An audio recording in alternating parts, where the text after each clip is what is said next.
सुल्तानपुर पहुंचे deputy CM Keshav Prasad Maurya ने Samajwadi party पर जमकर निशाना साधा। केशव प्रसाद मौर्य ने कहा कि तीनों चरणों में सपा की साइकिल उड़कर सैफई चली गई है। सैफई से वो अब बंगाल की खाड़ी में चली जाएगी।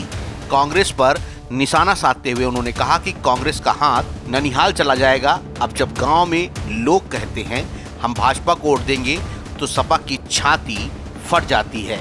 आपको बता दें कि डिप्टी सीएम केशव प्रसाद मौर्य आज 2 जनसभाओं को संबोधित करने सुल्तानपुर पहुंचे थे। उन्होंने इसौली विधानसभा सीट से पार्टी प्रत्याशी के समर्थन में बंधुआ कला के सगरा में एक रैली को संबोधित किया। डिप्टी सीएम केशव प्रसाद मौर्य ने कहा कि मैं वोट मांगने नहीं, वोट के नाम पर कर्ज मांगने आया हूं। आप सब हनुमान जी की तरह अपनी ताकत को भूल जाते हैं, उसको याद कराने आया हूं। 2017 से 2022 तक सारे गुंडों के मकानों पर बुलडोजर चलाकर गरीबों की जमीन गरीबों को देने का काम किया गया। अब 2022 से इनके गुर्गे जो गांव में बैठे हैं, अब इनकी बारी है। डिप्टी सीएम केशव प्रसाद मौर्य ने कहा कि 2017 के पहले 5 घंटे बिजली आती थी, आज 22 से 23 घंटे बिजली मिल रही है।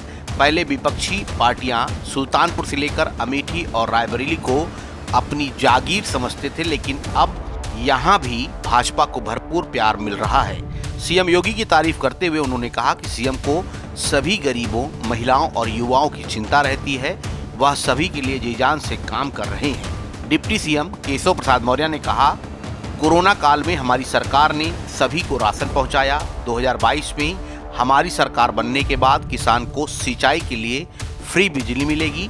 होली और दिवाली में महंगाई में 2 सिलेंडर भरा हुआ फ्री में देंगे। जनसभा में केशव प्रसाद मौर्य ने लोगों से कहा कि अगर आपको लगता है कि हमने 5 साल में आपकी सेवा की है, इस बार भी अपना आशीर्वाद दे देना। 27 के बाद मतदान हो जाने दो और 10 मार्च को फिर से भारतीय जनता पार्टी का कमल उत्तर प्रदेश में खिल गया है।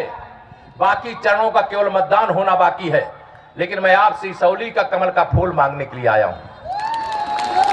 दोगे इस बार? दोनों हाथ उठा के बताओ, दोगे? मैं आप सबसे विनती करने के लिए आया हूं। मैं वोट मांगने नहीं, मैं तो वोट के रूप में कर्ज मांगने आया हूं। आप कमल का फूल खिला दो इस विधानसभा में, सुल्तानपुर में कमल खिला दो। ब्याज के साथ चाहे दिल्ली के खजाने से लाना पड़ेगा और चाहे लखनऊ के खजाने से लाना पड़ेगा, इसौली सहित पूरे सुल्तानपुर को चमकाने के लिए मैं स्वयं प्रयास करके आपके जीवन में खुशियां लाने का प्रयास करूंगा। भारतीय जनता पार्टी की सरकार 19 मार्च 2017 को आदरणीय योगी आदित्यनाथ जी के नेतृत्व में शपथ लिया।